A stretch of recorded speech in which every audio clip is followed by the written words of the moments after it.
नमस्कार, आप देख रहे हैं न्यूज़ फॉर नेशन और मैं हूं सांत्वना आपके साथ। जैसे जैसे साल 2024 के लोकसभा चुनाव का वक्त नज़दीक आता जा रहा है, वैसे वैसे बीजेपी की रणनीति और भी ज़्यादा मजबूत होती जा रही है।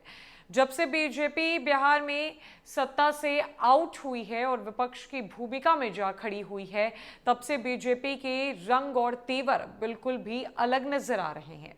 और यही वजह है कि देश के गृह मंत्री और बीजेपी के वरिष्ठ नेता अमित शाह लगातार बिहार का दौरा कर रहे हैं।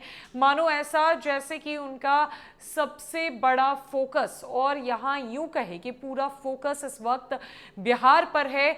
बिहार की महागठबंधन सरकार के वोट बैंक की सेंधमारी करने पर है। और यही वजह है कि सरकार जो है बदलने के बाद, बीजेपी की सरकार बिहार में गिरने के बाद वो 4 बार बिहार का दौरा कर चुके हैं, जहां बीते दिन उनकी रैली नवादा के हसुआ में थी। और ये एक बड़ा संकेत दे रहा है बिहार की महागठबंधन सरकार को, इस चाचा भतीजे की सरकार को, कि उन्हें संभलने की जरूरत है। अब उन्हें चेतावनी दी जा रही है बीजेपी की तरफ से कि बीजेपी विपक्ष में अकेले भी खड़ी होकर कहीं से भी कमजोर नहीं है और बीजेपी को टक्कर देना बिल्कुल भी आसान नहीं है। और शायद यही वजह है कि 34 दिनों के भीतर अमित शाह एक बार फिर बिहार आए। उन्होंने बिहार का दौरा किया और लोगों को अपने खेमे में करने की पूरी कोशिश भी की।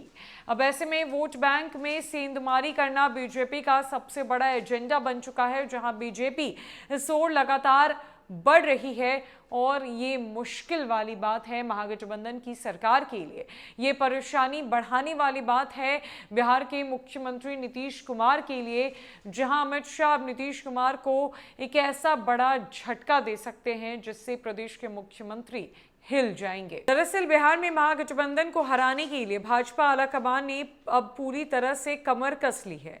भाजपा के सामने अभी सबसे बड़ी चुनौती 2024 का लोकसभा चुनाव है। बिहार में जदयू, आरजेडी, कांग्रेस और अन्य दलों की महागठबंधन सरकार को हराकर भाजपा 2025 में राज्य में होने वाले विधानसभा चुनाव के लिए भी अपने पक्ष में सकारात्मक माहौल बनाना चाहती है। लोकसभा चुनाव में जीत हासिल करने के लिए बीजेपी ने लंबे समय तक सहयोगी रहे नीतीश कुमार के वोट बैंक पर ही नजर गड़ा दी है।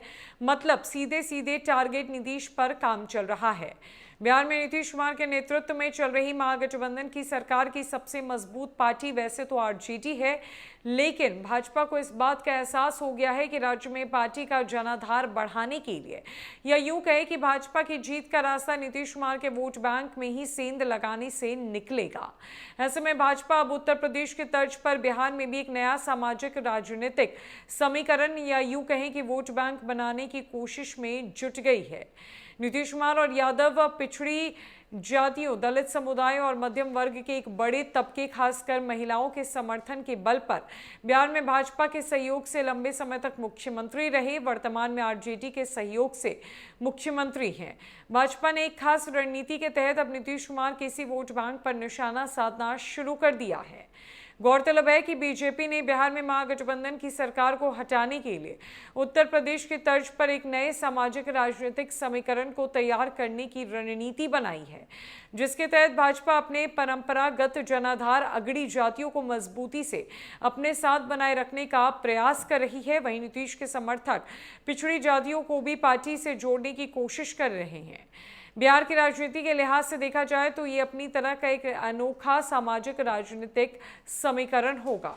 बिहार में जातियों की बात करें तो यादव समुदाय के बाद कुशवाहा समुदाय को सबसे बड़ा और सबसे ठोस वोट बैंक माना जाता है, जो लगातार नीतीश कुमार के साथ रहा है। बिहार की आबादी में कुशवाहा समाज की संख्या 8% के लगभग है।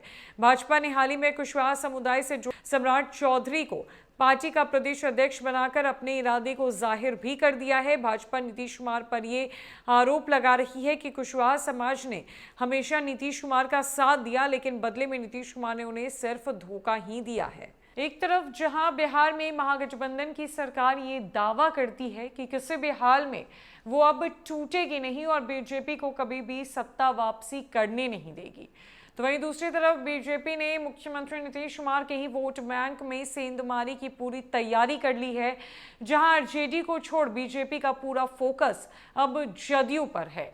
देखने वाली बात तो ये होगी कि साल 2024 के लोकसभा चुनाव में बिहार में रुख किस तरफ होगा जनता का, और साल 2025 में होने वाले विधानसभा चुनाव में जनता किसे सरताज पर बिठाएगी। फिलहाल के लिए इस खबर में इतना ही है। न कई खबरों के लिए हमारे साथ बनी रही न्यूज़ फॉर नेशन में। नमस्कार।